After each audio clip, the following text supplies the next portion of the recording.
Fala pessoas, eu sou o Bruno de Palma e esse vídeo você com certeza não esperava. Hoje a gente vai falar sobre um dos maiores empresários que já existiu no Brasil e um cara também muito controverso, o Barão de Mauá.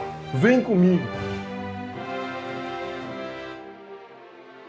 Mais um vídeo aqui no Caverna Medieval e cara, calma, eu vou explicar o que está acontecendo, porque eu perguntei aqui no YouTube qual assunto seria legal para expandir a temática do Caverna. E o Brasil Colônia e o Brasil Império ganhou disparado. E mano, qual é a melhor forma da gente falar sobre as influências que a Idade Média teve no Brasil do que falar sobre o Brasil Colônia e o Brasil Império? E cara, como um administrador, empreendedor e um pouquinho liberal, a primeira coisa que vem na minha cabeça quando eu penso no Brasil Império é o Barão de Mauá, com certeza. Vamos falar mais dele, mas antes já sabe, curte, comenta e compartilha esse vídeo aqui para ajudar o Caverna Medieval a crescer e principalmente agora que a gente está expandindo aí, falando de mais coisas sobre a Idade Média e sobre as influências da Idade Média. Então, cara, manda pros amigos esse vídeo aqui para ajudar o Caverna Medieval a crescer e já sabe, clica aqui embaixo também no link da loja do Caverna para você ajudar o Caverna aí a continuar fazendo vídeo todos os dias, porque eu ainda não enlouqueci e vai continuar tendo vídeo todo dia sim. Bora então falar aí do Barão de Mauá. O nome dele é Irineu Evangelista de Souza, que também é mais conhecido aí pelo seu título Barão de Mauá. Ele foi um importante banqueiro, industrial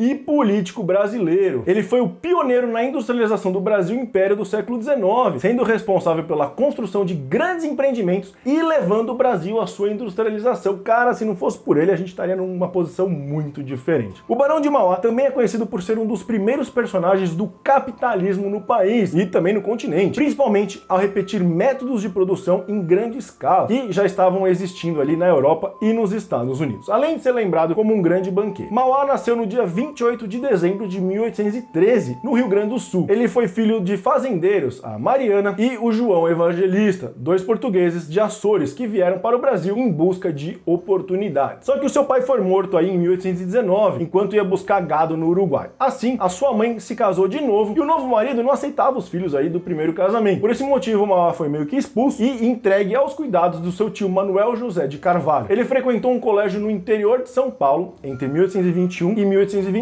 onde foi alfabetizado. No ano seguinte, ele seguiu viagem para o Rio de Janeiro, com o seu outro tio, o José Batista de Carvalho, que era comandante de embarcação da Marinha Mercante, e isso mudaria tudo pro Mauá. Lá, ele trabalhou em uma pequena loja em troca de abrigo e comida. Em 1825, conseguiu seu segundo emprego na casa comercial do português Antônio Pereira de Almeida, chegando ao posto de caixeiro em 1828, que é aí como se fosse um balconista responsável pela loja. Quando seu chefe perdeu seus bens para o famoso credor escocês Richard Carruthers, Mauá foi admitido como caixeiro da companhia inglesa Carruthers, especializada em importação e exportação. Lá, ele aprendeu inglês, contabilidade e técnicas comerciais, chegando ao cargo de gerente. Mauá, cara, ele era um autodidata e aprendeu aí matemática e contabilidade sozinho, enquanto ele trabalhava para crescer na carreira.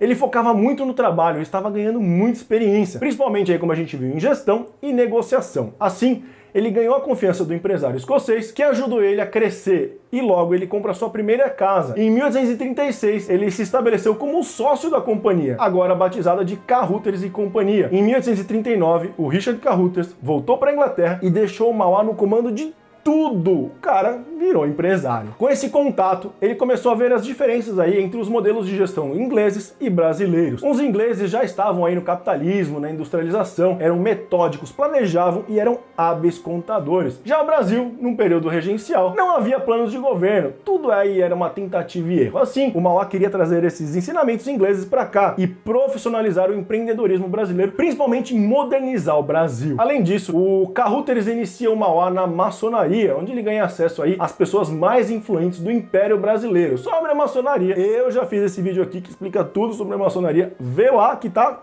muito legal. Com todo esse pensamento liberal, que era bem popular na época, porque é o Brasil Império, ele entra em conflito com os conservadores, principalmente na questão da escravidão. Mauá era um ferrenho abolicionista, com um capital acumulado aí ao longo dos seus anos de trabalho, principalmente pela visão inglesa de acumular capital e fazer ele se multiplicar através dos seus investimentos, algo que hoje é muito popular. Mauá adquiriu uma chácara no Morro de Santa Teresa, onde ele tratava os seus empregados aí como auxiliares, coisa que era bem rara na época, e dava abrigo aos escravos que estavam foragidos. Em 1840, ele viajou para a Inglaterra, onde teve ainda mais contato com a realidade capitalista e com as invenções da Revolução Industrial. Mas também viu a crise de perto e as diferentes camadas políticas unidas que discutiam aí com as suas bases. Mauá percebeu a importância de ter uma boa base política, ser resiliente durante uma crise e a importância do networking para o futuro dos seus empreendimentos, o que levou ele a começar a sua carreira política. Toda a sua experiência, a sua capacidade de ser autodidata e a sua visita à Inglaterra deu a ele uma visão completamente diferente aí sobre o mercado brasileiro da época, que ninguém mais enxergava. Assim, ele viu várias oportunidades de investimento no Brasil, diferente do que era comum, porque ele queria investir na estrutura base do Brasil. Em 1845, Mauá vendeu sua parte na sociedade, lá do Carruthers, e adquiriu uma fundição em Niterói, onde também construiu um estaleiro, iniciando assim a indústria naval brasileira. Então foi ele que começou a indústria naval no Brasil. O seu patrimônio cresceu muito ao longo dos anos, e ele reinvestia tudo em empreendimentos para modernizar o Brasil. No mesmo período, devido às suas incursões políticas, ele perdeu o apoio aí dos liberais, que era a sua base, e realizou várias movimentações aí para se manter na política, para favorecer os seus empreendimentos. Hoje é assim também, não é? Comente aqui embaixo. Em 1849, ele construiu o maior navio mercante do Brasil, o Serpente, que infelizmente aí era um navio negreiro e que foi encomendado por Manuel Pinto da Fonseca. Só que ele fez só uma viagem até a África para trazer escravos e depois foi vendido à Maria do Brasil e foi rebatizado de Golfinho. Aqui a gente vê aí a dualidade de Mauá, porque na época o tráfico de escravos gerava muito dinheiro, tava ali no finalzinho, mas ainda gerava muito dinheiro. Então, mesmo sendo um abolicionista, o Mauá participava desse mercado para poder financiar aí as suas ideias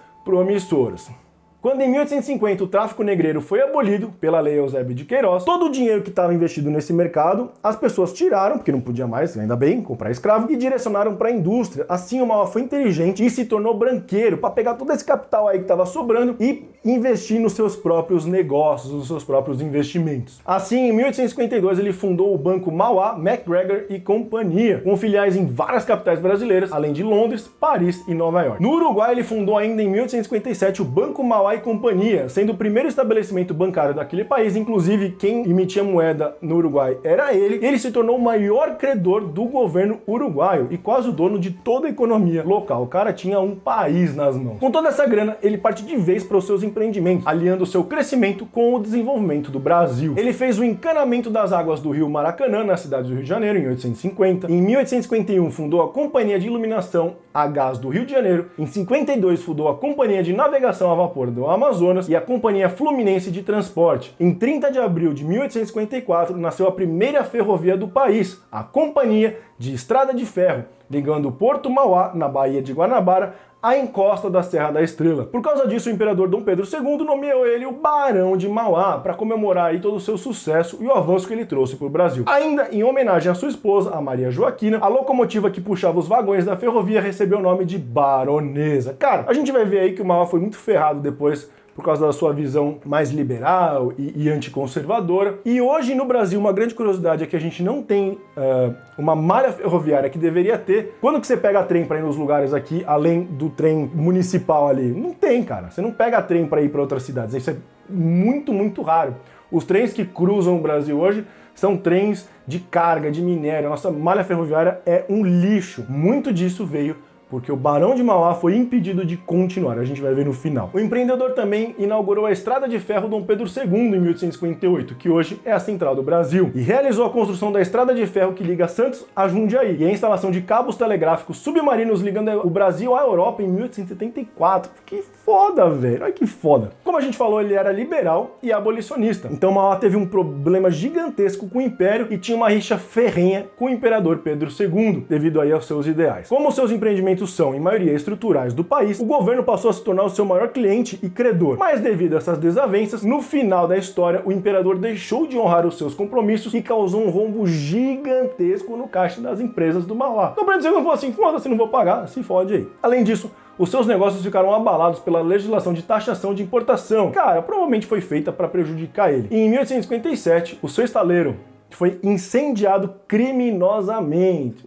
Você já sentiu o que está acontecendo. Os seus empreendimentos também sofreram consequência com a crise bancária de 1864, devido aí à Guerra do Uruguai. Lembra que ele era o dono do Uruguai? Com a Guerra do Uruguai, o Uruguai foi pro saco. Inclusive, já fui para lá, existe um museu horrível da merda que o Brasil fez, e outros países também, com o Uruguai quebrou, Mauá quebrou junto. Além de todas as suas realizações e obras, Mauá sempre esteve envolvido no mundo político e foi deputado pelo Rio Grande do Sul. Mas ele renunciou aí em 1873 para poder cuidar dos seus negócios que estava indo pro buraco. Em 1874, ele foi intitulado o Visconde de Mauá. Em 1875, o Banco Mauá foi finalmente encerrado, obrigando Mauá a vender grande parte do seu patrimônio. Como ele era diabético e já tinha a saúde debilitada, ele quitou todas as suas dívidas e trabalhou com o comércio de café, falecendo no dia 21 de outubro de 1889 em Petrópolis, no Rio de Janeiro. Menos de um mês depois, em 15 de novembro de 1889, Dom Pedro II é deposto e o Império do Brasil cai, dando lugar ao Brasil República. Mauá, apesar de ser aí uma figura muito controversa, com certeza foi um grande empreendedor e político do Brasil,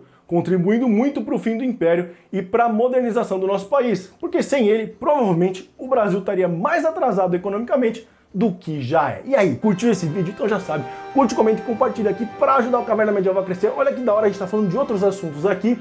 Visita a loja do Caverna aí para ajudar a gente aí. Valeu! A gente se vê amanhã no próximo vídeo. Falou!